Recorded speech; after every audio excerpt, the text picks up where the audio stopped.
Бүгүн биз тарыхыбыздагы жылкынын куу башынан күлүктүгүн тааныган байыркы Толбай сынчыдай жылкынын күлүп болоорун таамай тааныган Бооз менин ичиндеги кулунун өңү түсүн ургаачы эркегин биле алган таланттуу сынчы, саяпкер, бүт өмүрүн жылкынын астандырууга жумшаган заманыбыздын Толбай сынчысы, легендарлуу инсан Чоробай Кудайбергенов жөнүндө баян кылабыз. Чоробай Кудайбергенов 1912 жылы Суусамыр өрөөнүндөгү Тунук айылында төрөлгөн. Ал өзүнүн эмгек жолун 1934 жылы Таласта жаңы учурулган 113 жылкы заводунда эмгектенип баштаган. Ошол жылы 1934 жылы Чоробай Кудайбергенов жылкынын сырын терең билген, өзгөчө таланттуу жигит экендигин байкаган ошол кездеги тиешелүү жетекчилер аны жылкы фермасынын бригадири кызматына дайындашкан. Ошондон баштап өмүрүнүн аягына чейин жаңы кыргыз жылкы породасынын келип чыгышына жана өркүндөп өсүшүнө зор салым кошуп келген. Чоробай аксакалдын жарым кылдан ашык мезгилдеги эмгеги эли жана өкмөт тарабынан бааланып, эмгек кызыл туу ордени, ВДНХнын алтын, күмүш медалдары менен сыйланган. Андан тышкары бул кишинин өзгөчө талантын баалашып, Бүткүл Союздук илим изилдөө институтунун ардактуу профессору наамы берилген. Баяныбыз өзөктүү болуш үчүн Чоробай аксакалдын жакындан тааныган жана жакындан таанып бирге иштешкен инсандар менен болгон маектерди силерге сунуш кылабыз. Урматтуу достор, урматтуу жамаат, мына биз Чоробай Кудайбергенов аксакалдын башынан өткөн кызыктуу окуялары, тарыхый далилдери боюнча сөздөрүбүздү баштайлы. Сөз башы Чоробай аксакалдын уулу Жолдошбек акебизден баштайлы. Жолдошбек аке, өзүңүздү тааныштырып, анан Чоробай аксакал боюнча болгон окуяларды башынан өткөргөн, өзүңүз көргөн окуяларды айтып берсеңиз. Рахмат, куш келипсиздер. Менин атым Жолдошбек. Менден кийин бир иним бар, анын аты Кемелбек. Ошо Чоробайдын балдарыбыз. Ошо 1912 болуп жүрчү паспортунда. Андай эмес экен, ошо 102де кайтыш болду. 102 жашка чыгып. Азыр эми биз ушул Канизавод 113 деп уюшулган, ошол айылда турабыз. Атам ушул Канизавод уюшулгандан баштап 60 жыл эмгегин, өмүрүн жалаң ушу жылкы чарбасына арнаган экен. Атам өкмөттүк сыйлыктарынан тышкары дагы мындай жаңы кыргыз тукумундагы жылкынын автору, профессор деген наамы болгон экен, окубаса дагы. Ошол жаңы кыргыз тукумундагы Новокирская порода лошадей.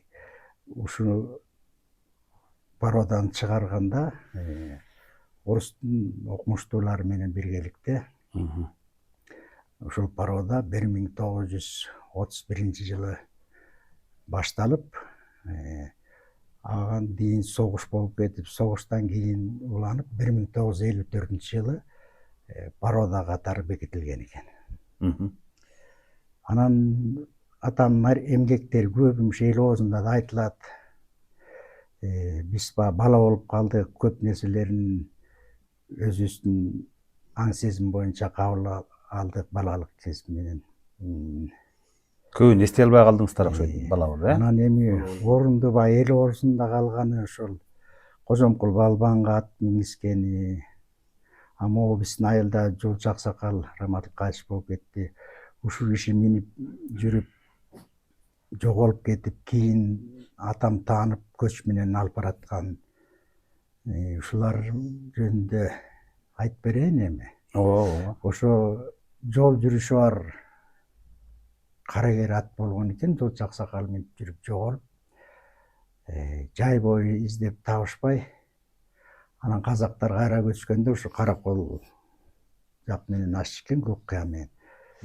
Атам айткан экен, эй, бар тиги жолчунун жоргосу кетип баратат, бар алып келгиле деп. Анан өзүбүздүн жестебиз, атам карындашынын күйөөсү. Ой жарыктык киши, боекчу десе сакалым боюптур деп. 6-7 айдан бери табылбаган ат ушу сенин астыңан өтмөк беле.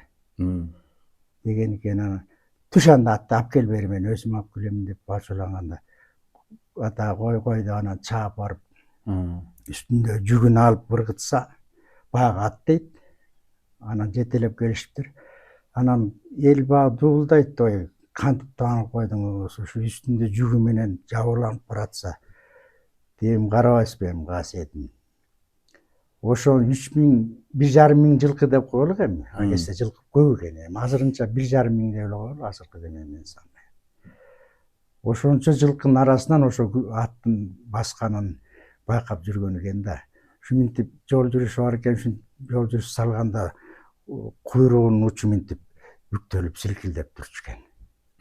Ошо куйрук силкилдеп бараткан, мана тигин атты баратыр, алып келгиле деген экен да. Кандай сон. Анан Жылдышбек эке, эми сиз жанагы Кожомкул Балбан атабыз менен дос болгон экен бул киши. Жок, бир урууданбыз. Бир уруудан тууган, мамилеси жакын болгон турбайбы, аябай. Анан ошо киши менен болгон мамилесиндеги дагы бир окуяларды айтып берсеңиз. Ал мындай болгон экен, ошо 1924-жылдары дейт, ошо Казак-Кыргыз, Кара-Кыргыз автономия республикасы деп Казак менен Кыргызстан бириккен, кыргыздар. Анан ушу азыр болжол менен ушу Жамбылдын ар жагында Арс деген станцияда той болгон экен. Ошол тойго эңишке түшкөн экен да. Балбан Шолакка эңишке түшөт экен. Кожомкул атабыз. Кожомкул менен акындар ошо камы салып эме кылып турушат экен. Жар салып тиги Кыргызстан Кожомкул Балбан түшөт, Казактан Балбан Шолак түшөт деп.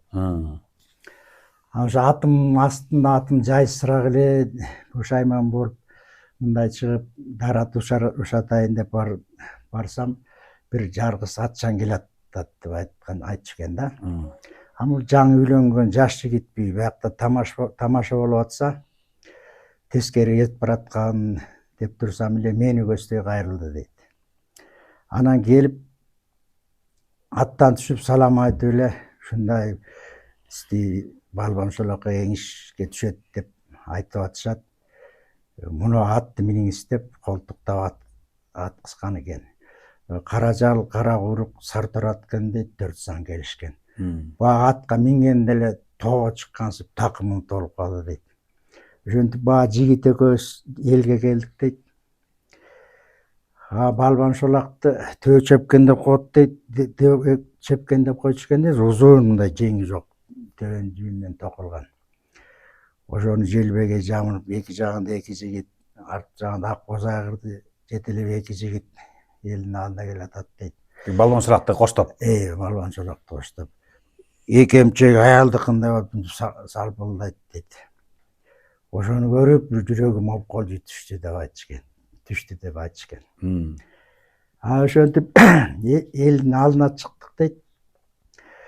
Келип эле саламдашып өтүп, кайра келгенде эле колун берди дейт бага. Колун алып туруп бассам, бир эле силкип жулкуп алды дейт Балбан Шолак. Кайра беттешкенде салт боюнча мен колум беришим керек дейт, колум берсем эле алып басты дейт. Бир булксам чыкпайт дейт, эки булксам чыкпайт дейт, ан сайын чымыратып катып басып баратат дейт эрдин башына. Анан бир жаман адатым бар эле деп айтчу экен.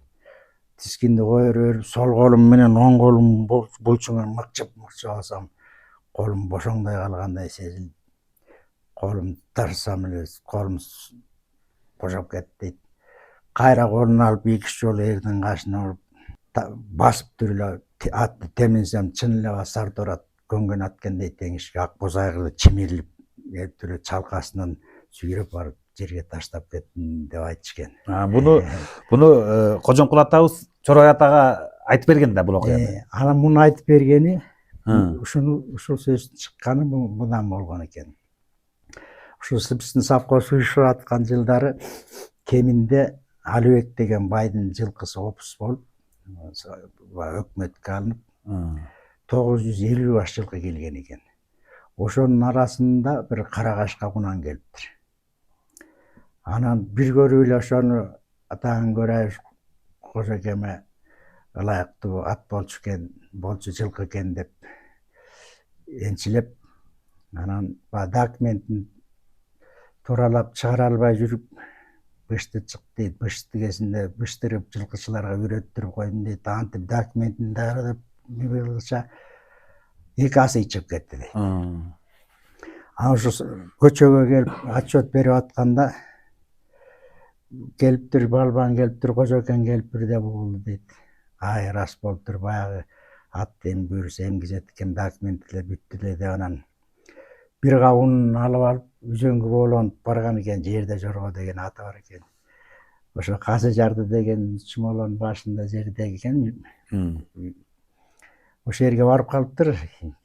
Күн талаш. А жерге Кожомкул балбан конокко келсе керек. Конокко келип, нары Суу Самырдан берки эмеге келип, ошол жерде отурат да, жылкычылардын үйлөрүнөн. Анан келип түшүп ошентен угулат да, үзөңгү боолонуп келди. Анан мынтип айтчу экен: "Ой, Чоробай, сен менден да балбан турбайсың, бир кабынды таластан бери үзөңгү боолонуп келген" деп айтчу экен кайраңгы. Анан ошол эртеси анан конок болуп анан баягы Карагашкатты мингизет да. Ооба. Ошондо улгайып калган кез экен. Эми ошо жаш баладай күлүп, нары бери бастырып, бери бастырып, тем эле күрмүңдөп, сүйүнүп. Анан рахмат, өркөрүң өссүн, балалы чакалы бол деп анан аттан түшүп үйгө киргенде анан жанагы сөздү ошондо айтып берген экен. Ошондогу Сарторат менен мына Карагашкаттын үстү бирдей экен.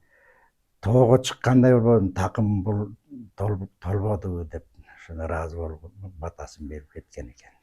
Жолдошбек, эми карабайсыз, ошо Чоробай аксакалдын ошол балбан кишиге балбан аттын кунанын эле байкап, ошону арнап, ошо ылайыктуу деп билип койгон, Дагы анан атаңыздын дагы кандай бул эл оозунда айтылып жүргөн жылкыны таанып койгон учурларын айта аласыз? Эми бул дагы бир эмеси ушу Союз кездеми, баягы 15 Союздук республика бир кезде ипподром, ал кезде Фрунзе, азыр Бишкек, Фрунзе деген шаар.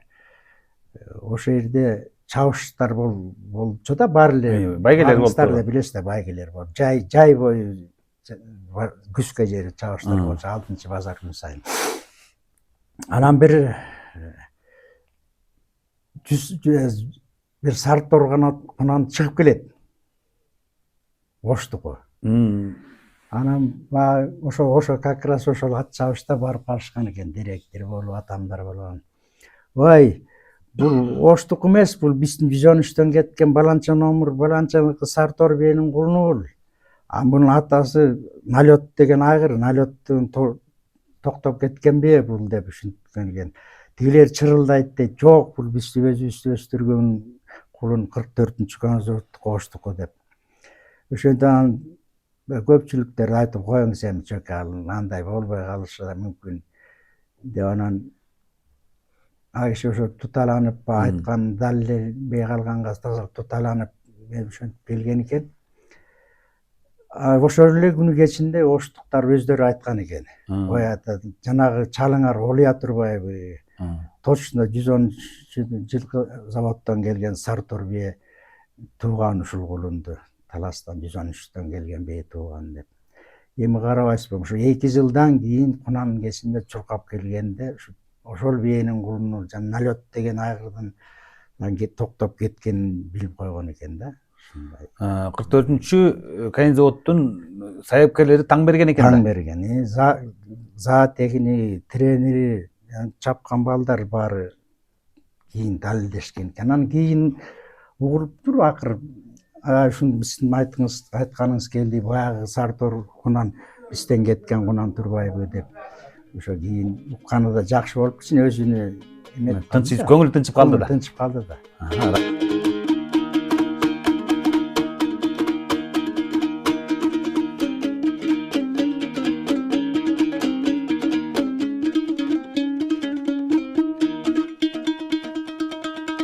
Мен Akmatov Suyunbay. Uşu Köysoğut'ta 30-cı 29-cı yılı tuğulgan. Anan uşu sapkos, uy sapkosu olçu. Anan uy sapkosu 36-cı yılı жылқы sapkosu olup kelgen. Anan men 48-ci yılı Büsün Ağaos Bıygası degen bar oçu oşol жылқы algan. Anam men oşo Bıygasıga жылқычы bolup bargam. Anan жылқычы bolup işte жүрgende 48-ci yılı 1948-ci yılı жылқы kaytarıp jursek bir 3 жылқыбыз yok. Dayını yok. Emne olgan жылқы kimdin kesek ekenin bilmey kaldık. Anan keyin Çoraba'ya kavarladık. Uşunda 3 жылқыбыз yok. 3 жылқы je askerge alıp ketkenin bilmeyiz, je joğolgonun bilmeyiz. Döşensek bayağı kişi başına 30 жылқыдан tiçi de bir жылқыga 4 kişiye 120 жылқы tiçi. Anan kimi üstün joğolgonun bilmey kaldık. Anan Çorabay geldi bayağı çıkırgandan hem. Anan Çorabay bayağı жылқылардың bарын çoğultkıla dedi. Mingeni bir küren kaşka at aylanayın al. Emne degen at ekenin bilmeyim. Bayağı men жаңы жылқычы olup bardım da. Anan keyin bayağı жылқыларды çoğultup ıldıy karay bir çuvattı. Joğoru karay bir çuvattı. Kayra devir çuvattı. Oşo 120 жылқыdan üçün emeti perdi de takta perdi. Mına mınday nomur. Kaşkası mınday. Butu mınday.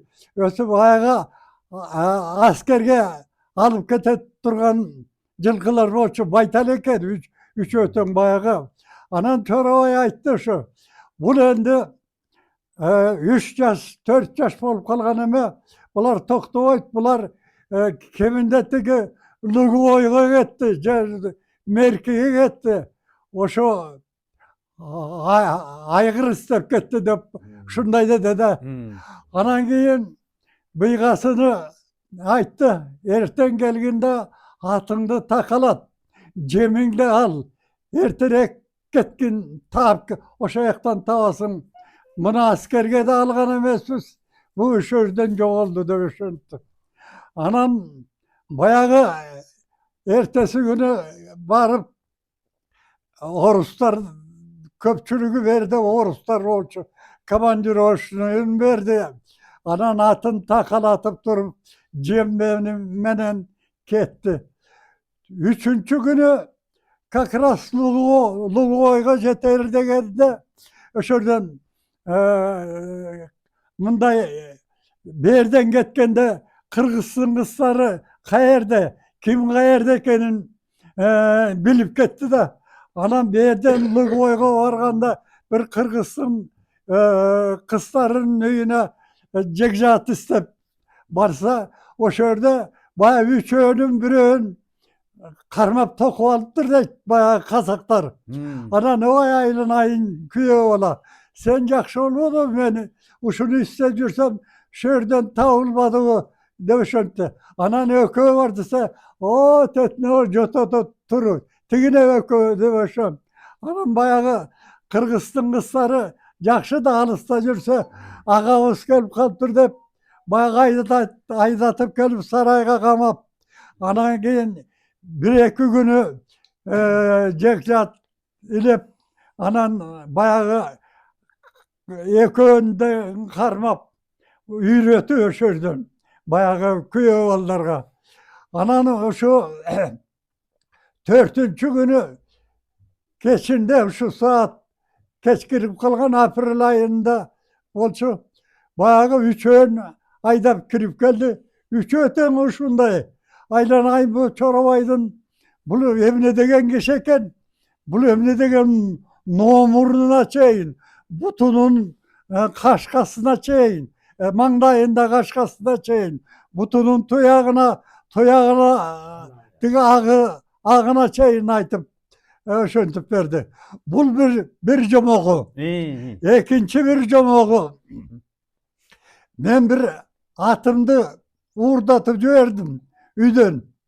Anan İrengin milisalar gelip İrengin aytkın kanday ele kaşkası var böyle emnesi var ele öşöntü.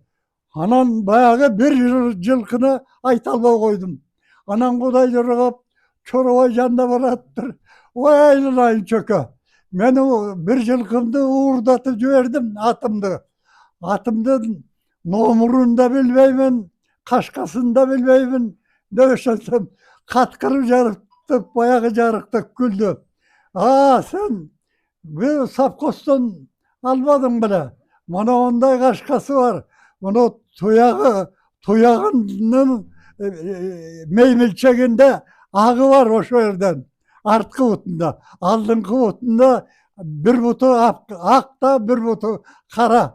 Dep bayağı milisalarga tushundirip berdim.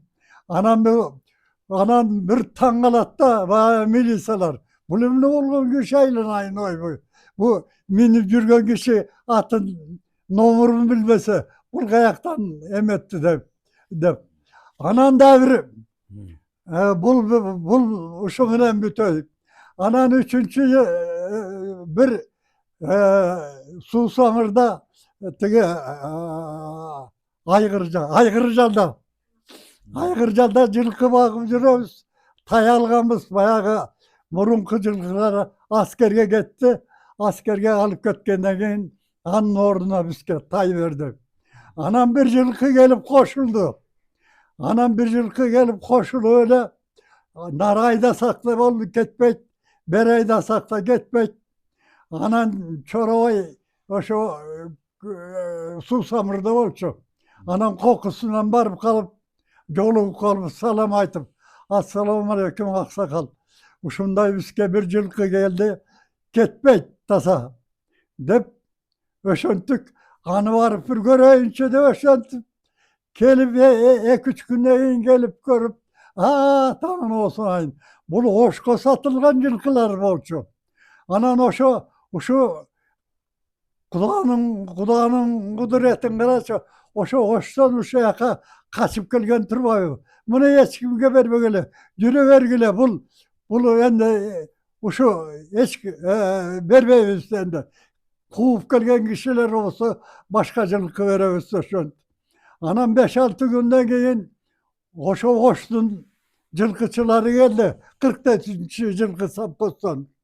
Anan oşu bayağı gelip alar östörü de tanıvayt eken. Hoştan gelgenlerden. Aylanayın. Munoğu жылқысы derdi ki biz bayağı satkanda uşu жылқы gelgen. Deveşen anan bayağı hoştun жылқычылары Çorovay'dın betinen öp. Aylanayın. Bir alar sıyı joğoluktu baylayt eken mi? Çok öne joğoluk bayladım dep. Endi kanta ösendi. Suyunçusu uşu bunu töyde görünüz dep. Anam bayağı hoştun жылқычылары biröөнün atı aksap kalgan eken. Anam mamınday at bireylik. Endi bunu kayra berişke bolboyt dep anan hoştum oşo жылқычыларын kondurup atın takalatıp oşo alıp verdi. Bunu üçüncüsü. Anan dördüncüsü bir kulun alıp kulun alıp kulun bağıp жүрübüz. Bir gün ele bir kulun yok dep istep geldi ipodoromda oşo kuday bilet şu Şinkarov degen orus var bolçu. Oşol boruş gerek. Anan Şinkarov'da tanıvayt eken al жылқысын. Anan bayağı ipodoromga alıp atkanda tigi adaşıp başka kulunu alıp kettir. Anan Çorovay gülüp Şinkarov'du narı beri karap. Ay monogul kulun bolçu. Sen başka kulunu alıp ketken turbaybısın mı? Deveşöntü anan keyin oşo Şinkarov'du alıp gitti. Anan Şınkırov'dan oşo kulunu alıp gitti aytar. Keyin oşol külükö çabılganda avdan çabılıp жүрдü. Bu dörtüncüsü. Anam beşincisi bunu bizden endi atını aytpayla koyayım. Bir жылқычы бағып жүріп bir бие туып тұр. Биесі баяғы байтал бие екен, қашып кетіп тұр. Анан кейін башқа биені баяғы жылқышы ушул туды деп сабап эметпе. Анан кейін Чорабайды чакырып тұр. Анан Чорабай чакырса, ой келесің, алдағанын иреңін қарабайсың ба? Иреңі кайсы айгырдын баласы? Кайсы күнү туулган ошонусу билбейсиң да. Алдағы айгырдын, башка айгырдын баласы. Энеси тиякта, энесин айдап келгиле деп. Анан энесин айдап келсе, 2-3 күн болуп калат да. 2-3 күн болгондо баягы эмги салбай коюптур баягы жылкычылар. Анан Чорабай келип бөлгүлө деп сарайга бөлдүрүп, баягы чөйүн салып, анан кулунун жанына коюп, анан кийин баягы биенин сүтүн саап, жонуна саап, анан кийин баягы кулунду алып кетсе, баягы кулун ээп кой. Ай жинди, сен алигеттеги жылкыны тааныбай турбайсыңбы? Сен жылкычылыкка жарабайт экенсиң деп ошентип коюптур. Жарыктык. Мына эмне бул Чорабайдын бул бир болбогон эле жумуштары. А киши мен Москвага путевка алып, анда ВДНХ деп койчу, ВДНХга барып калдык. Чорабайдын сүрөтү ошо жерде туруп, ученый зоотехник деп. Анан баягы Кыргызстанда bir emede bu Çorabay bilimi yok olsa kalplemini alıp жүрсүңөр. Demeli de direktörünün üstüne Murat Aliyev de üstüne arız yaztırıp bilimi yok kişini alıp жүрсүңөр деп. Oy senin emne bilmiyor. Oruslar Moskova'dan gelgen Moskovalı Oruslar. Oy senin bilimin olsa da bilimi yok olsa da bu senden öyle de Çorabay'da kısmattan almak dursun. Padarka salıp verdi Çorabay'a.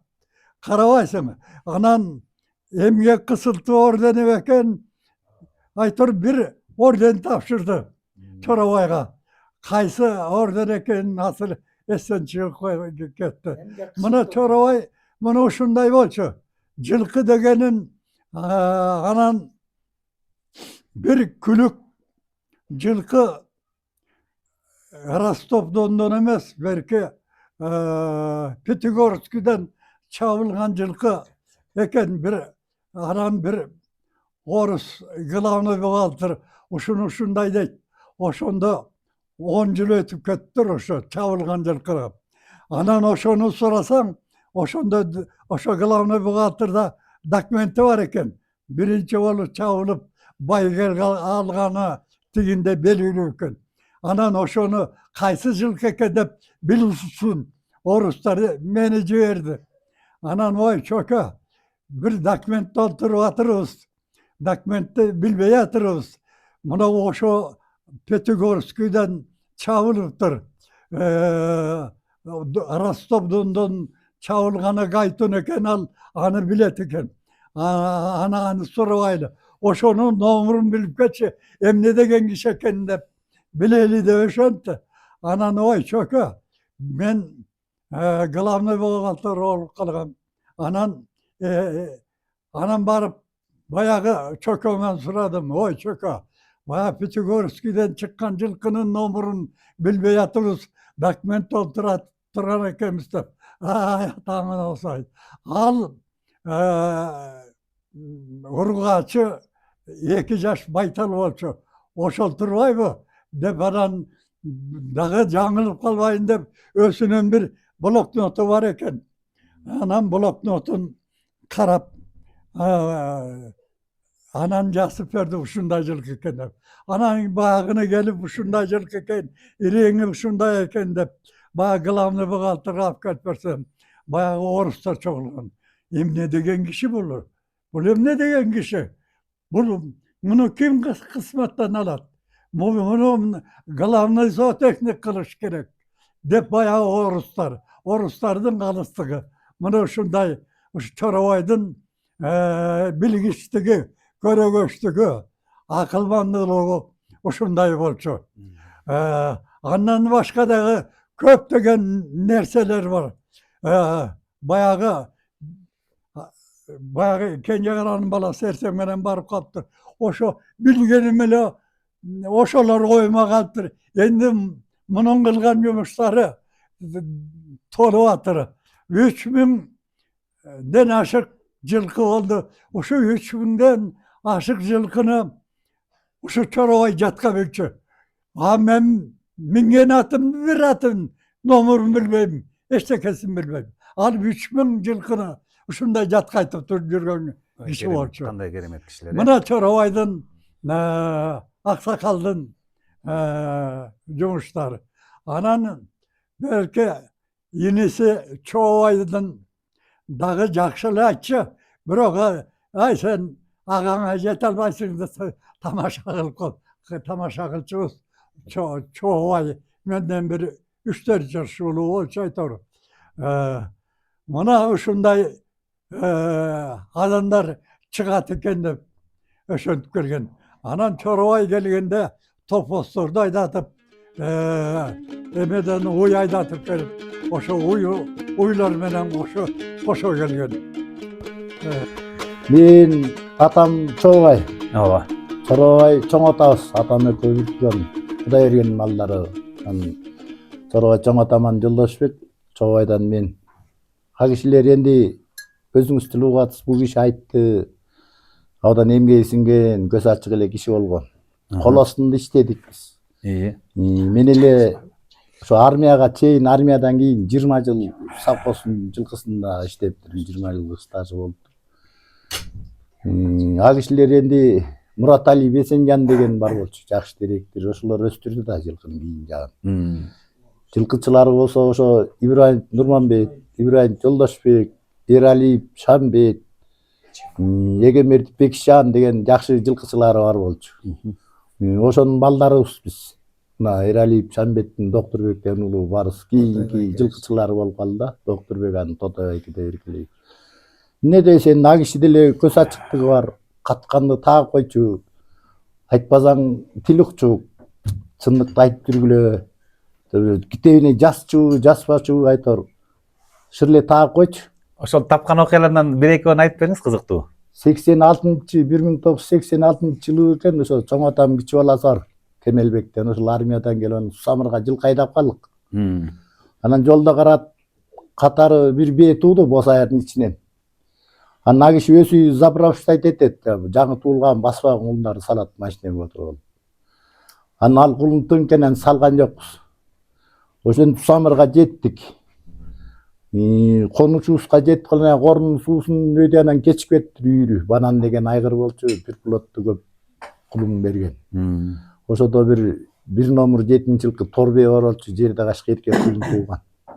Сантип минтип барганча суудан өтүп, кулун сууга агып, энеси суу жээкте чуркап жүрүптүр. Биз барганча эле өлүп калыптыр кулун тумчуп. Анан нар жакка өскө өңөрүп чыгып таштап койдук алтарынын арасына. Ошо мен жайлап келдик. Киши унчуккан жок. Кемелбек айтат, мен инем чоң атам баласы да кичи баласы. Ой, ошо атам билбейт аны. Унчукпай эле койбой дейт. Койсоңчу, мен шекшидим. Ан Кудай жайлоо бүтүп анан мына ушу конечноска келдик. Пантров болот, Тайтамга болот. Баарын бүткөндөн сенден бир кулун жетпейт деди мени. Мен ошо старший таунчик болуп жылкычы болуп калгам.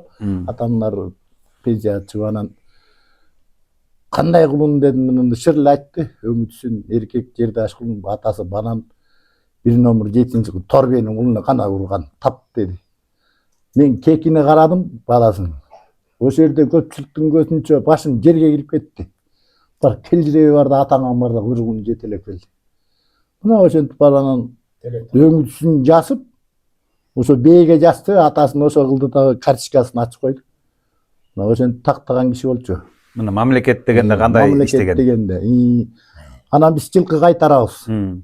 Тотой эке да кайтарып калды, биздин аталар кайтарып калды. Туу тубагында ушу талдап бакай таштын астында төлдөйт совхоздун жылкысы. Ошондо кыдырып келип калар эле. Сарыктык чоң атамчы. Ошондо ошо киши келатканда жылкылар чөтө башкача болоорун бир сонун ышкырыгы бар эле. Сонун ышкырып койсо бени бар шамдай болуп түрүлүп ошо жакты карап калар эле ошо киши келаткан жак. Бак чоң атабыз келатыр деп анан аттан түшүп учурашып төлүңөр кандай болуп атыр деп. Жамбы немеби күнү түнү жатчу эмес. Бу жерде Муратали Бесенжан кошо ээчи болчу директорубуз. Бул кишилер адан контролдоп совхозду ошентип өстүрүшкөн да. Ушундай аңгемелери болду. Бул кишинин бул өзгөчө бир касиети бар го дейм. Анда сиздер а кишинин тоодун аркы бетине келаткан жылкыга сезип, Ооба. өзүн көрө электересиз, жылкылар улам билип койчу турбайсыздарбы? Койчу. Ошо жылкылар башын көтөргөн эле чоң атам келатыр деп мен шекичим да, айткандай эле келип калчу жарыктык ышкырып бир карагер жоргосор эле. Караңызчы, эмне деген керемет. Түнү күнү кулундарын көрүп ооругандар болсо тек кайда калат деп анда вет врачтар, жылкынын санитарлары кошо жүрчү. Кулундарды дарылап, өлтүрчү эмес, жедирип жоготконду какыштык төлөп берчү. Анда совхоз күчтүү болчу, Москвага, Треске карачыда. Аяктан бүт кийимдерибиздин баары ошо Москвадан келчү, чоң тондор. Ээр аттын жүгөнү бүт байпак колгоп чокойдон бери ошо жактан келчү. 6 ай сайын бооштуруп берип турчу. Жылкы кайтарасыңар деп. Адан жакшы эле болчу. Анда бу Сүймбай аксакалдар ошол убакта главный бухгалтер бүт Москвага карачы биздин жүзөнүчү. Ошол ошондойлорду көрдүк. Анан тууп атканда өңүтүсүн жаз кыла дечи бизди. Анан көбүнчө а киши жылкынын иреңин орусча жазчы. Анан мага айтты: "Балам, кыргызча жазба, моундай деп орусча темный рыжий, светлый рыжий деп, планный деп жаздырып үйрөткөн да. Анан ошондо кыска нуска эркек ургатсын, кайсы числодо, кайсы айда туулуп бүт жаздык. Анан жанагы үстүндө тавродо ошо боюнча изилдейт да. Ошо боюнча ошо кулундарга карточка ачылат. Кадимки документ. Ошол боюнча анан куулуп жүрөт, өлгөнүн өлдү деп чыгарат, сатылганды сатты деп. Ошолорду бир сыйра жазып гана кийинкиде карачу эмес. Эркек ургатсын өзү деле айтып койчу. Бизге айттырбай эле. Мындай адам жылкыга берилген киши болчу а киши. Рахмат. Доктурбай аке, эми сиз дагы Чорой аксакал менен иштешип калыптырсыз, көрүп калыптырсыз. А кишинин укуктуудай бир жакшы жумуштарын баарын көргөн экенсиз. Ошондон бир эки өзүңүз тааныштырып анан бир эки окуясын айтып берсеңиз. Мейли энди.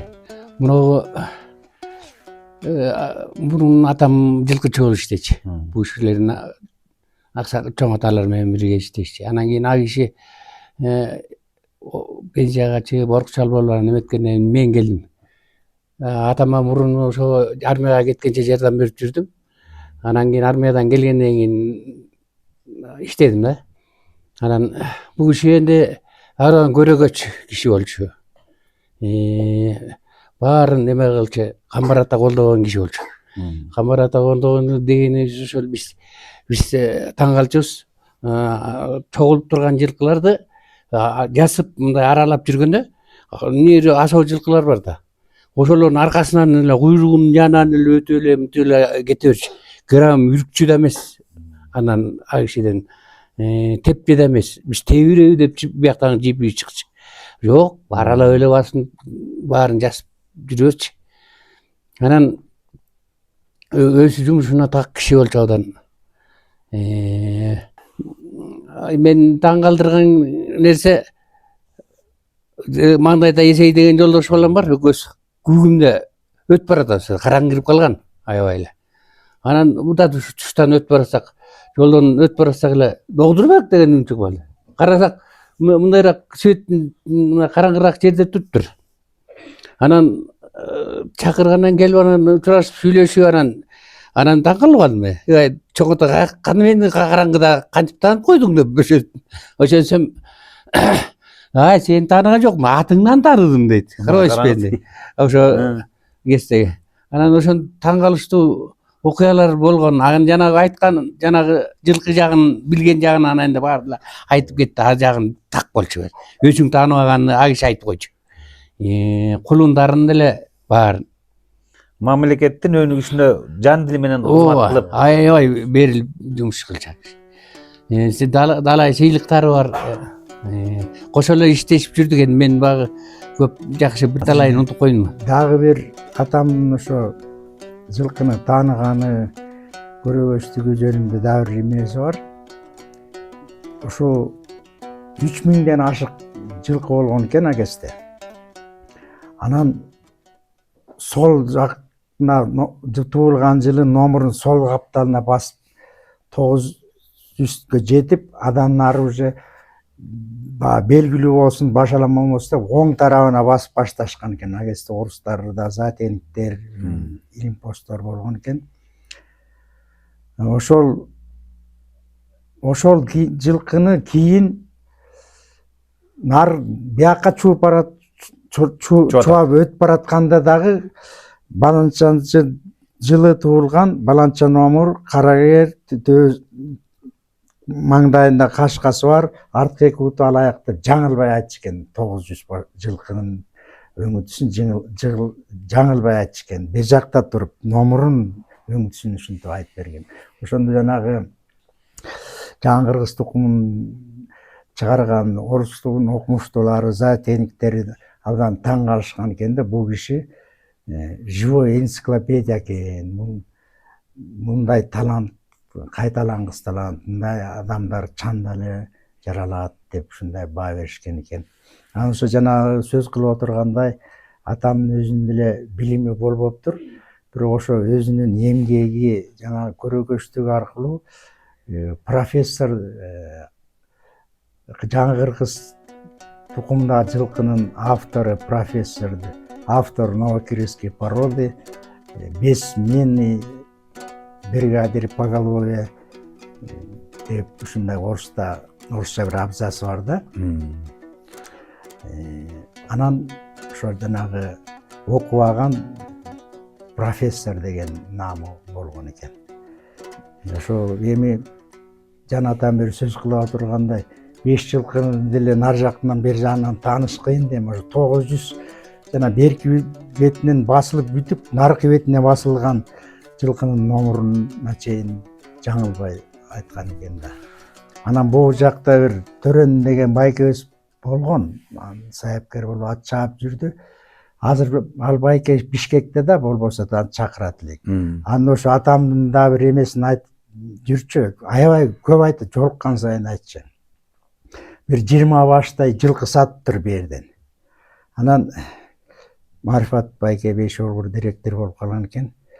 Бай мунун баарын каяктан кагазды аңтарып отурасың, чөкөмдү алдыргыла деп анан атамды алдыртышып, бул баланчанчы туулган баланча номур деп бүт баарын айтып, анан баа жылкыны алып кетишти дейт. Ба Төрөн байка ойда калппы чын ушундай кант болсун деп конторго келип, баягы кичеке кагаз, жазылган кагаз калган дейт жерде, кончинода. Анан баягы кагазды коюп алып, баягы ар кеткен 20 жылкынын документин алып салыштырып атырым дейт. Тиме туп-туура дейт да, бир катасы жок дейт. 20 баш жылкынын тиги жаткан документтеги жазылган номурун, өңүтүсүн баарын жатка айтып берген деп көп айтат Төрөн байке ушуну. Рахмат Жолдошбек аке. Анан бул биздин белгилүү саяпкер, азыр балдар да саяпкер көзөтүп кетти. Үсөн аке. Үсөнбек аке. Үсөнбек Адиев аксакал менен бул кишинин тууганчылык жайы бар болуш керек. Бар. Ошол боюнча айтып берсеңиз. Мына биздин атабыз Кудайберди да, баягы Бергенов болуп калыптырбыз. Кудайберди, Эгенберди деген, Эгенбердиден дер байкабыз бир кайтыш болуп кетти, Бекишжан деген. Анан Кудайбердиден Чоробай да. Анан Чоробайдан кийинки эжекем бар, Наса деген. Ошо Наса эжекемдин баласы жана Үсөнбек, Адиев Үсөнбек деген. Бул да кайтыш болуп кетти, бирок убагында абдан мындай эмгек сиңген киши, абдан бул жакей болуп ат чаап жүрдү да. Анан күлкүлүү нерсеси бар. ооба Эми буга айтып берсем бейт. айта бериңиз, кереги жок болсо алып салабыз. Мынау кийинки жылдары биздин конзаводдун аттары көп байгелешпей, ушу 2-нчи, 3-нчү, 4-нчү болуп калды да ушул кезде. Димка деген бир ырсактыш деген орус бар эле, жана ырсак билесиң, 2 дөңгөлөк качалка менен таштап тузулуклар.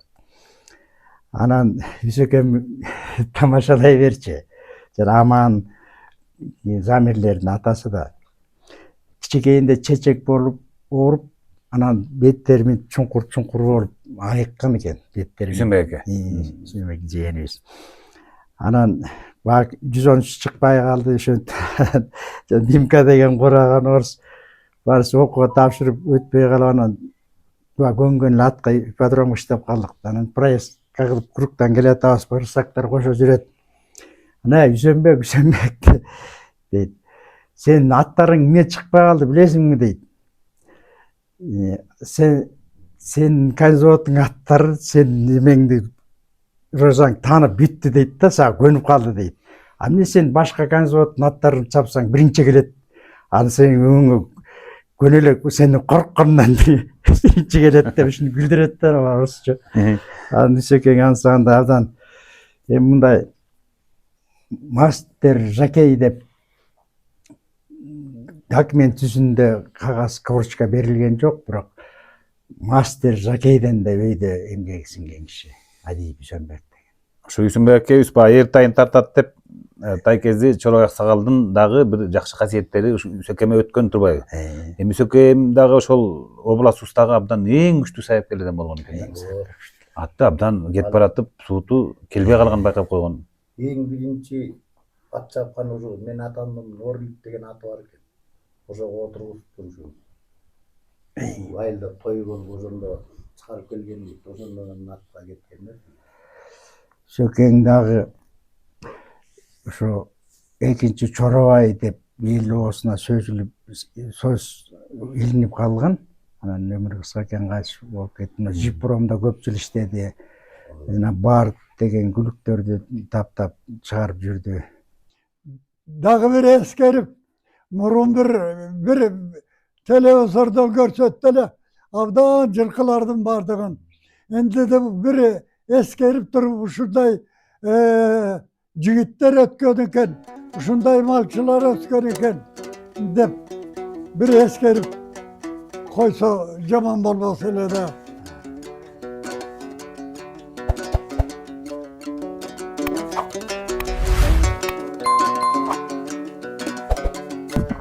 Жанымда мына Талант Кенжегараев деген сөңүлөш досубуз турат.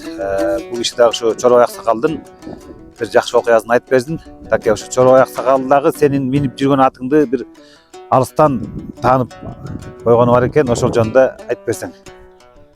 Мен атым Талант, фамилиям Кенжегараев. Ушул Кайзавод 113 жылкы завод туулуп өскөм. Эми бул Чорой чоң атам жөнүндө айтам бери жакшы нерселер айтылды. Ар кими оюнда башынан өткөргөн, укканын айтты. Мен дагы өзүмдүн башыман өткөнүн айтып коеюн. 1981 жылы Кенжегара атам совхоздон досу Канатбек Аксакалдан бир ат алыптыр. Алат Афган согушуна кетмек экен. Ушул Афган согушуна кеткенче сен алып кал деп ошону атама берип, ордуна ат берип, тигил ат 77 жылкы 60 номер ат эле. А биз берген ат 77 жылкы 59 номер ат болчу. Бир эле номер айырма болчу да. Ошол атты обуштуруп минип алып калып, мен минип ушул трассада келатсам, Чоробай чоң атам чакырып, "Ой, арбага аткыр бергел" деп колун шилтеп чакырды. Келсем, "Бул атты кайдан алдың?" деди. "Билбейм, атам минип жүрөт" деп ошентсем, "Ай, арбага аткыр. Бул ат деген Афганистанга согушка кете турган ат болчу. Муну каяктан уурдуп алдыңар?" деди. "Билбейм" дедим. Ошо менен ал ат көрсө Афганистан согушуна кетмек экен. Ошол атты эми ушул эчтеке тетрадты карабай мына көрүп эле ошону таанып койду. Мына көрөбөчтүк ошо кишини. бул чоң атам негизи мен өзүм көзүм менен көргөнүм ошол. Бирок ошондо 150 тегереген ат кетти. Эми ошондо списогу жок, эч жерден карабай мына көрөгөчтүк. Көрүп эле тааныды. Афганистанга согушка кеткен ат. Мына эми чоң атам ошо мен бала элем, 5-класс окушум.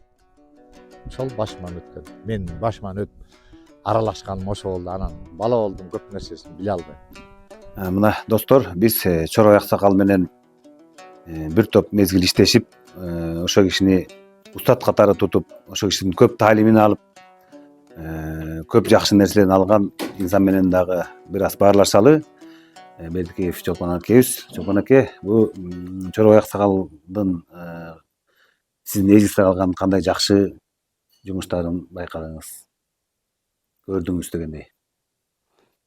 Чорой аксакал менен мен негизи 1989 жылы биринчи тааныштым. Ага чейин багы ал кишини сыртынан бир көргөм жаш кезде. Анан сыртынан угуп жүргөнбүз. Эми ал кишини бүт Кыргызстан, Союзга чейин таанымал адам болгон. Күчтүү каневод адис жылкы боюнча. Анан ушу мен 5-курста ошо 110-жылкы заводко дипломдук иш боюнча 4 айга барып калдым. Ошо темам дагы ошо 110-жылкы заводдун селекциялык иштери боюнча болчу да. Анан ошо биринчи жолу ошо 89-жылы ал киши менен таанышып, ал кишиден ошо дипломдук ишке негизи көп материал берди, ооз-эки дагы айтып, анан жазып, андан тышкары баягы китеп берди дегендей ошо киши менен биринчи таанышуу ошодон болду. Андан кийин мен ошо институт бүткөндөн кийинки жылы 113кө барып иштеп калдым. Анан ошодон баштап ал киши менен баягы тыгыз байланышып, ал кишиден көп таалим алып, ал кезде биз эми жаш кесип болчу, 24-25 жаштагы. Анан бул киши эми Союзга таанымал адам болгон да, Союзга таанымал адам болгон. Ошо 110-жылкы завод 34-жылы 1934-жылы уюшулгандан баштап ошо 86-88-жылга чейин 54 жыл ошол жерде жылкы чарбасын жетектеп, небир күлүктөрдү чыгарган, бүт Кыргызстан, Союзга чейин таанымал инсан болгон да. Анан бул кишинин ушул Туаса, эми аны илгеркилер да айтчу, азыр көп жаштар билбей калды. Биз эми шакирти катары айтып жүрөм дайыма. Бул ушу эми Туаса Талант. Туаса талантта бул кишинин эс тутуму өтө азыркы компьютерде орустарды абдан таң калган да. Орустарды абдан таң калган. Ошо бир мисалын эле айтайын, мен бул киши эми 110-жылкы завод деген чоң завод болгон. Аерде бир 950 миң жылкы кармалып турган да. Анан жылда 30-40 баш плен-продажа кетет. Анан могу Оштун 44-чү конезавод болгон Ноокатта. Ошого бейлерден сатылган экен да. Коня маткалардан ошо Ошко кеткен экен. Анан бир топ жыл өтүп кетти. 10 чакты жыл өтүп кеткенби. Анан ушу анда Фрунзе, бул ат майданында, Фрунзенин Аккул ат майданында чоң традиционный скачкаларда келишкен да. Анан ошол жерде бир чоң традиционный скачка болуп, ошол жерде аттар чабылып, анан 44-түн гүлүгү, Оштун 44-чү конезаводунун гүлүгү биринчи чыгыптыр да. Анан ошону даже чыга электе эле ошо аттарды айдалып баратканда эле Чорой аксакал трибунада отурганга көрүп айтыптыр. Тетиги биздин 44 эмеден 110-жылкы заводдун тукумунан экен депчи.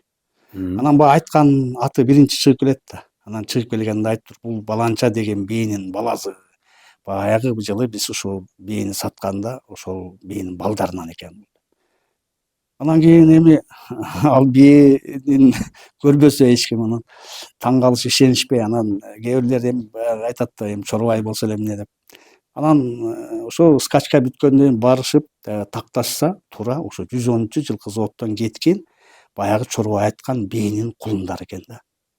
Ошо эми канча жыл өтсө, ошо даже кулунду төрөлбөгөн кулунду энеси баланча бийинин баласы деп таанып койгон да. Сөөгүнөн эле таанып койгонго дейт. Сөөгүнөн тааныганбы кандай болгон. Анан бул кишинин селекциялык иштерде өтө бул Туаса талантта Муногу айгырды тандоо, жана бийлерди айгырга подбор кылганда бул киши аябай таамай кылган да. Анан биз дагы ошо иштеп жүргөн кезде бул киши менен кеңеш сурап, бул айгырга кайсы бийлерди кошсок деп, анан ал кишиге бийлердин атын эле айтып койсоң болду. Ал бийни көрбөй эле айтат, аны тигиге кошуш керек, буга кошуш керек деп, ал жерде 3 мат. Анан бир дагы ушундай эме, мен ошо 113тен кийин Жергетал совхозунда иштеп кеттим, жылкы чарбасына. Анан мен ошо 113 жылкы заводдон бир айгыр ала турган болуп калдым, сатып ала турган болдум. Анан келип, ал кезде директори Осмонкулов Марифат деген ал киши да жакшы коневод болчу. Ал киши менен жолугуп, анан бир айгыр ала турган болдум. Анан плен продажада тургандардын карап отуруп, анан забойдун баласы Зергерди жактырдым. Анан Зергерди жактырып, ал Зергер өзү да чабылганын көргөм. Курманжанда 3-чү болгон, баягы Аргус машина утканда бышты кезинде төгүлүп келген. Анан Зергердин экстерьери дагы өзүнүн баягы чабыштары да абдан мыкты болгон. Анан ошону жактырып, анан Чорбай аксакалга үйүнө бардым дагы, ошо кеңеш сурайын деп барып калдым. Анан экөөбүз отуруп, анан ушундай маселе менен келдирем. Ошо Зергерди алайын деп атам, кандай дейсиз десем, айгырды сен кулун аласыңбы же чабасыңбы деди. Анан жөө, мен кулун алганга алып атам десем, эми менин кеңешим, алсаң забойдун өзүн ал деди. Бирок сатабы билбейм, бирок болбосо подарокто ал деди. Анан мен айттым, эми забой картайып калды да, 14 жаш болуп калды десем, дагы 5 жыл кулун аласың. Бул өзү этке бекем айгыр. Ал Зергер кандай кулун берет, ал эми пока белгисиз деди, забойдуку проверенный айгыр деп. Анан ал кишинин кеңеши менен, ал кишинин көп жардамы тийип, анан ошо забойду 14 жашында алып кеттим, 6 жыл айгыр салдым. Анан айткандай забойдун кулундары баары мыкты түштү, талаш өрөндө көп чабылды да. Ошондо бул киши жана айгырларды көбүнчө айтчу да, айгырдын кулундарын карап, ошолорду айгыр жакшы кулун берет, ушундан алыш керек деп. Бул селекциялык иштерди ушундай маселелерди көп айтты да. Эми устатым, Чолпон аке, бул Чимкент деген күлүк боюнча бир жакшы абдан көрөгөчтүгүн эл арасында угуп калабыз да. Ошол Чимкенттен 4 жылдан кийин келген күлүк таанып коюпту деген боюнча сиздин кандай маалыматыңыз бар? Аны эми жогоруда да мурда айтканбыз, баягы дагы айтайын. Бул эми Чимкенттин атасы негизи Запад деген айгыр болгон. Лугойдун 97-канчы заводунан ошо Бриллиант менен Западты Чорбай аксакал алып келген экен. Анан ошо Запад жана Забойду айтып атат, ошо Забой дагы ошо Западтын баласы болгон. Анан Чимкент ошо Западтын акыркы балдары экен да, ошо Запад өлүп калыптыр, анан кийинки жылы түшөт да. Эми ал кезде жанагынтип эме көп кулун. Анан ошо туулганда бир көрүптүр да. Ошо Западты, ал эмени Чимкентти то есть. Анан Чимкентти биз да көрүп калдык, ал чыңкый карагер айгыр болчу. Анан ошону күзүндө жанагы номер басабыз, таврине. Ошо келгенде анан ата теги менен жазылат да, эме китепке түшөт.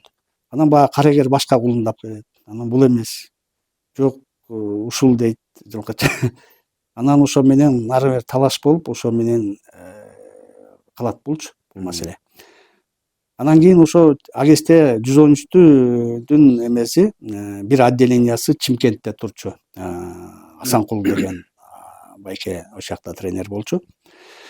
Анан аякта чабылып, ошо Чимкентти аябай утуп, ошодон Чимкент деген наамга конуп, ал анан ошо 4-5 жаш, 4 жашпы ошондо келип, анан жанагы эстакададан түшүрүп атканда ошол жерден тааныптыр.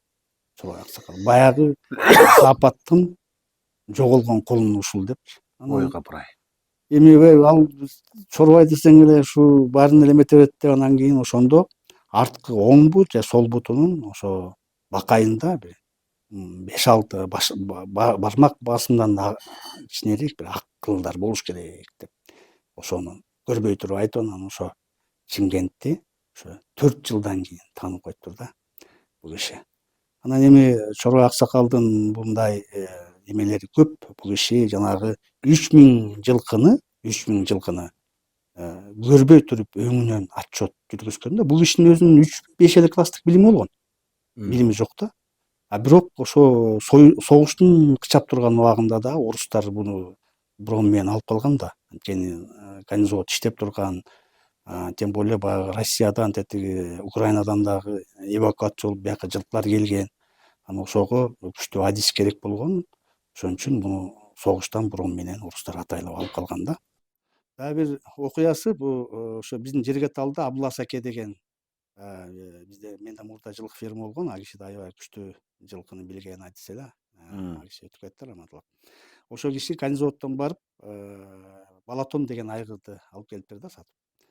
Анан алып келгенден ошо Абулас аке өзү айтат, алып келгенден 2 күндөн кийин аркаман чорбай иштеп келди дейт. А көрсө чорбай жок да, алып кетиптир да эмени. Берки адистер сатып жиберген го, сатейиктер. Анан чорбай иштеп келип кайта алып кетем деп келген экен. Анан Абулас аке машинеге түшүрүп атканда бутсын жасаген отко төгүп жиберип бербей койду, көрсөтпөй койду. Анан ошол ал 7-8 жылдан кийин мен ошо конезаводко жаңы иштеп жүргөндө ошо балатонда көрдүм жерге талдан. Анан Абулас аке айтып калды, ушуну чорбайдан бир сурап көрсөң депчи. Анан ошо чорбай аксакал баягы конторго келип калат, анан сүйлөшүп отуруп эстеп анан сурадым. Ошо балатон деген айгырды билесизби десем, билем деди. Анан чочуп кетти да. Каяктан эмне болду дейт. Анан ушунусунда жерге талда экен десем, мен билгем деди.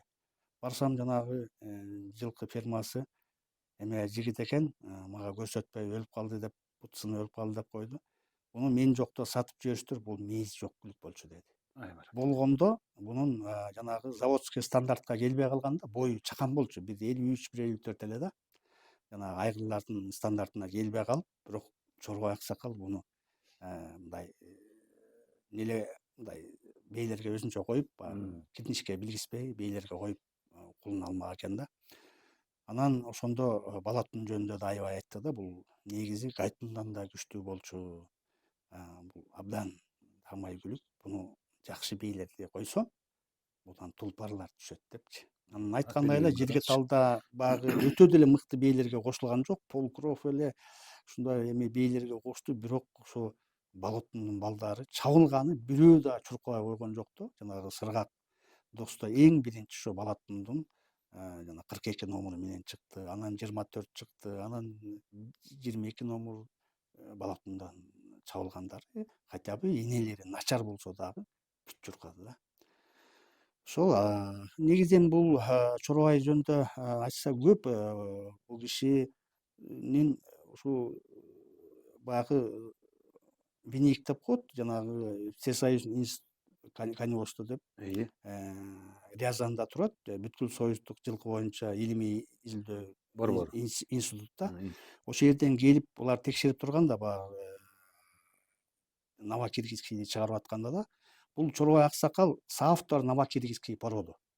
Жанагы Чашкин, Өмүрзаков, Төлөгөновдер автор болот да.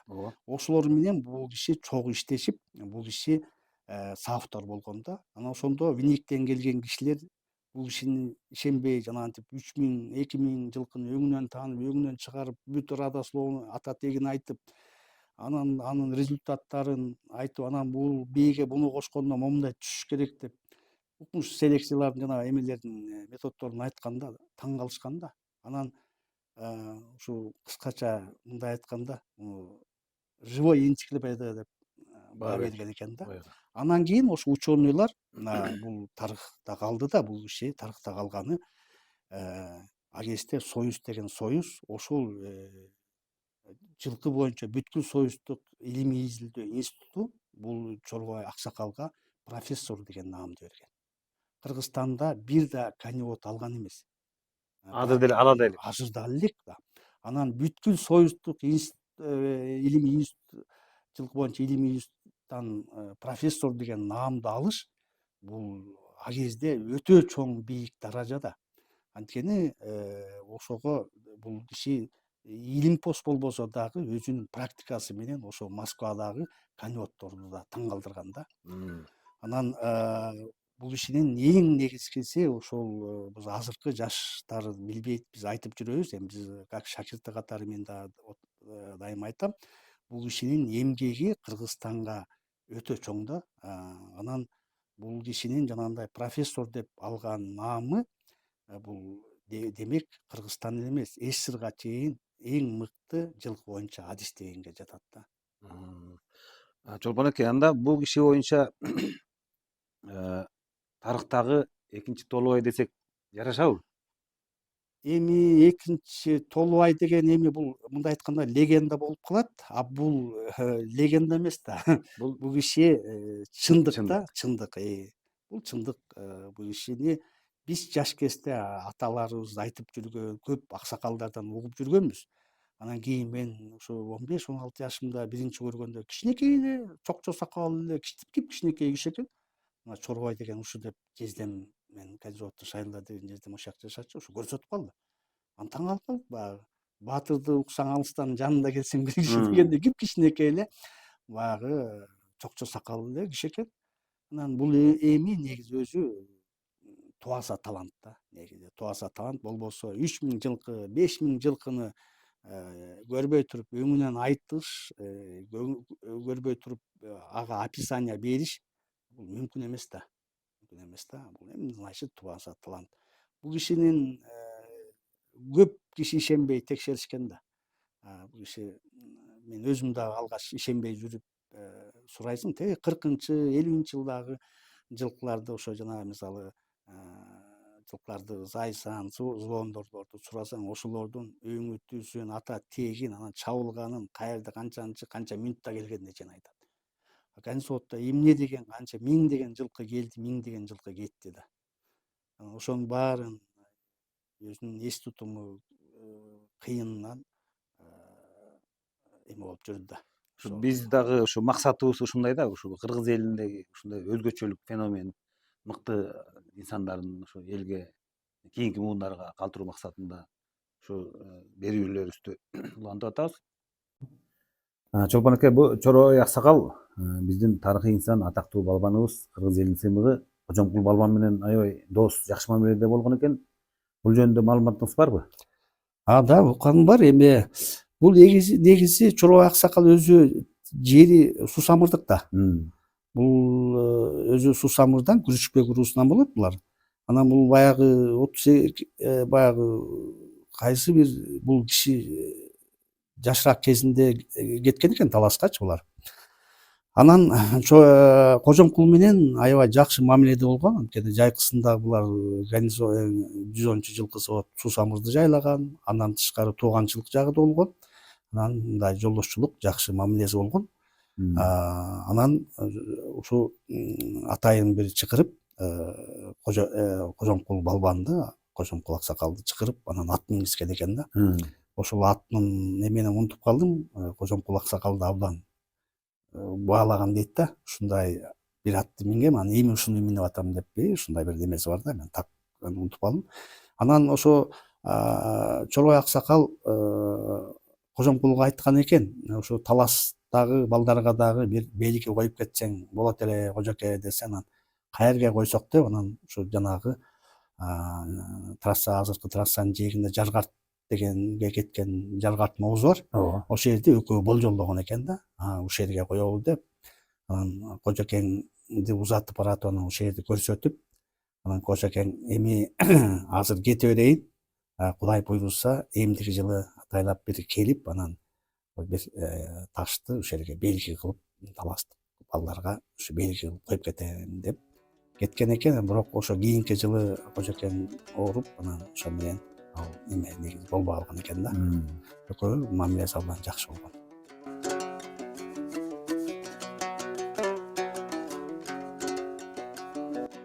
Урматтуу биздин Байге мурасы Instagram баракчабыздын жана YouTube каналыбыздагы катталуучулар.